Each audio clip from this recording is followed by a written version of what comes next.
Si je prends une tempo qui paraît un petit peu plus compliquée, ici quand je suis à l'étape 2, je vais mettre en route la pompe P2 à la condition d'avoir une tempo T4 amorcée à l'étape 2 et 6 GNB de durée 14 minutes. Donc je vais m'y prendre de la même façon, je vais programmer la temporisation ici. Donc je vais dans le pouls que j'ai choisi d'appeler tempo, c'est pas une obligation. Je vais insérer un nouveau réseau, un nouveau rung, voilà.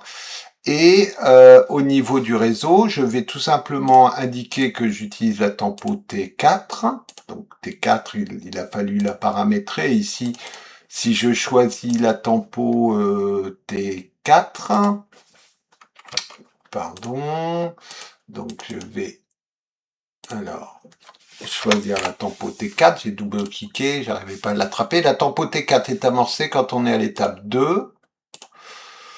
Donc quand on est à l'étape 2 et que l'on a NB,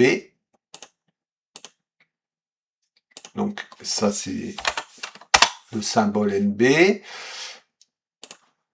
c'est ce qui me permet de commander la tempo, et ma tempo va me permettre d'obtenir sur le même principe, je vais mettre un bit, donc pourcentage, je vais choisir le même nom pour m'en souvenir, M4.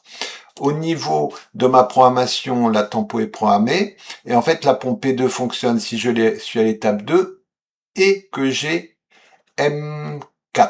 Donc je vais sur mon pouls de programmation des sorties, la pompe P2 fonctionne quand je suis à l'étape 3, à l'étape, pardon, ici j'ai une erreur, hein, une inversion, vous voyez que là c'est noté étape 2 et HC, ici ou étape 3 et HC, en fait il va falloir que j'inverse ces éléments.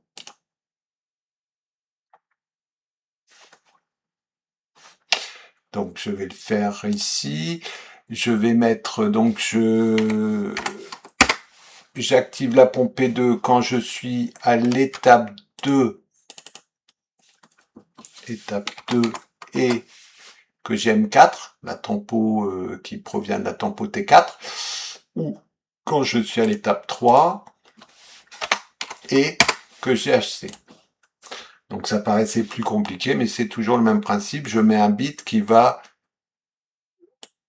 être obtenu par la tempo, et ensuite je vais utiliser ce bit par exemple dans mes rungs pour définir mes actions dans le cas présent.